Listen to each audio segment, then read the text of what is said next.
ICC.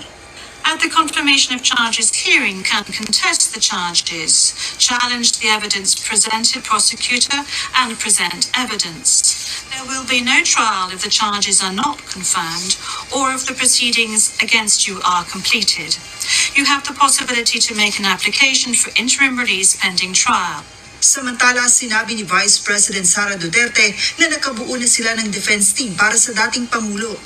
Anya, mayroon na rin itong lead counsel na isa ring dating ICC prosecutor, ang International Defense Council at British lawyer na si Nicholas Kaufman.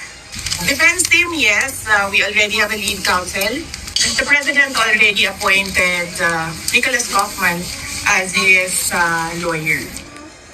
Batay sa rules ng ICC, tanging ang mga accredited legal counsel lamang ang maaaring kumatawan sa nasasakdal sa mga paglilitis. Sa ngayon, 5 lamang sa mga Pilipinong abogado ang accredited